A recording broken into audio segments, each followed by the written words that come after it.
In the ever-dynamic landscape of Starbase, Texas, patience and persistence have once again paid off.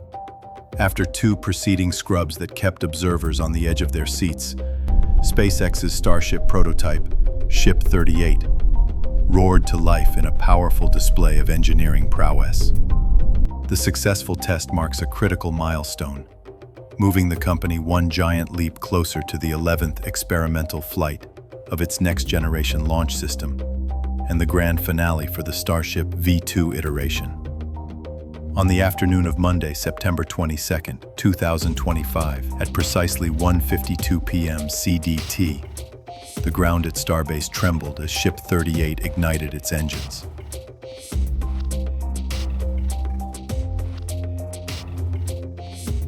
Following two aborted attempts due to unspecified technical issues, the successful test was a welcome sight for SpaceX teams and space enthusiasts worldwide. The event appeared to be a full-duration 6-engine static fire test, lasting for an impressive span of over 20 seconds.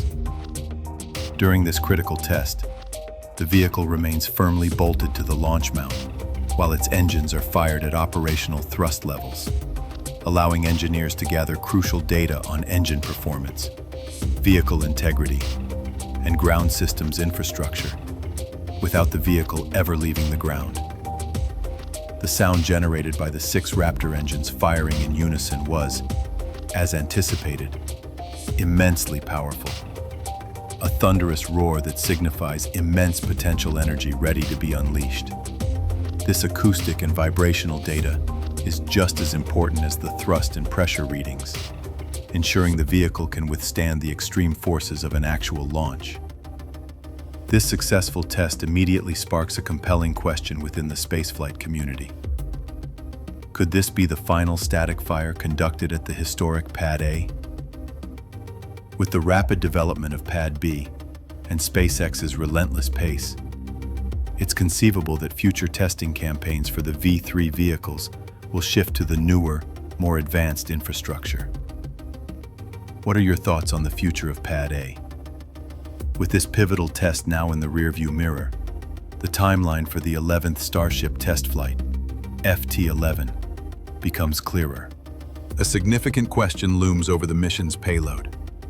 Flight 10 famously carried a mass simulator, a payload designed to mimic the weight of Starlink satellites to test the innovative in-flight payload bay door and the satellite deployment mechanism. For Flight 11, it remains uncertain whether SpaceX will again use a simulator, or if it will attempt to deploy operational Starlink satellites for the first time. A successful deployment would not only be a landmark achievement for the Starship program, but also a crucial step in validating its primary business case: the rapid and cost-effective deployment of the next-generation Starlink constellation. As engineers celebrated the successful test at Starbase, SpaceX's legal team secured an equally important victory in a Washington, D.C. courtroom.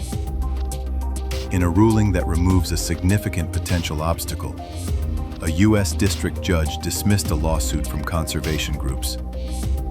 The lawsuit had challenged the FAA's environmental approval for Starbase operations, citing risks to local wildlife habitats, particularly highlighted by the pad's destruction during the first Starship flight in 2023.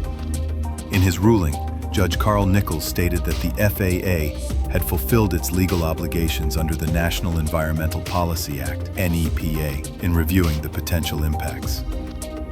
While SpaceX's Starship continues to capture headlines, the broader commercial space industry is a hotbed of activity, with key competitors making strategic moves in both low Earth orbit, LEO, and cislunar space. The recent legal victory for SpaceX underscores the intense scrutiny all launch providers face, but it also highlights the immense commercial and scientific opportunities that are driving this new space race. United Launch Alliance, ULA, a long-standing titan of the industry, is actively preparing for a high-tempo launch campaign of a different sort. While its next-generation Vulcan rocket continues its certification process, ULA is leveraging its highly reliable workhorse, the Atlas V, to support one of the largest commercial satellite deployments in history. Amazon's Project Kuiper. At Cape Canaveral Space Force Station, ground crews are busy preparing launch infrastructure for a series of Atlas V missions dedicated to building out the Kuiper constellation, a direct competitor to SpaceX's Starlink. Amazon has booked dozens of launches across multiple providers, but the initial tranches on the proven Atlas V are critical for establishing the initial operational capability of their network. This reliance on a legacy vehicle highlights a key industry dynamic. While new, more powerful rockets like Starship and Vulcan are being developed, the demand for reliable, flight-proven launchers remains exceptionally high. The ULA-Amazon partnership is a crucial pillar in the effort to bridge the digital divide, but it also represents a formidable challenge to Starlink's market dominance. Meanwhile, Blue Origin, founded by Jeff Bezos, is making significant strides in the lunar domain, underscoring a different but equally ambitious long-term vision. The company recently solidified a major partnership with NASA, confirming that its Blue Moon lander will be tasked with delivering the agency's Volatiles Investigating Polar Exploration rover, Viper, to the lunar South Pole in 2027. This mission is of immense scientific importance. VIPER is a golf cart-sized robot designed to map the distribution and concentration of water ice in the permanently shadowed regions of the Moon.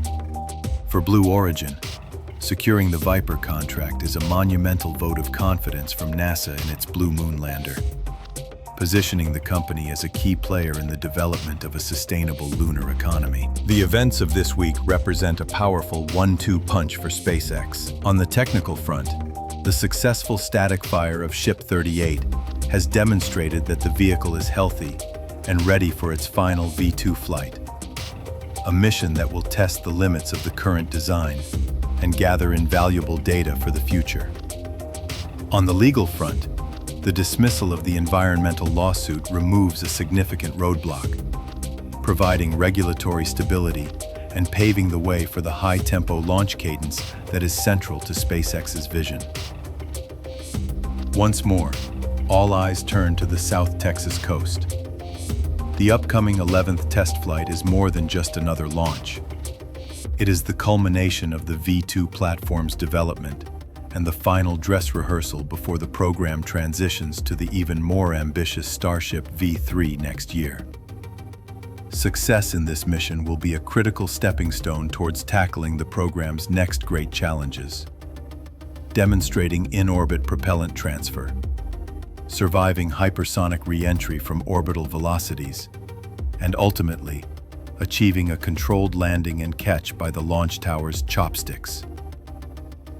With a powerful roar from its engines and a firm legal foundation under its launch mount, the path to orbit for Starship has never looked clearer.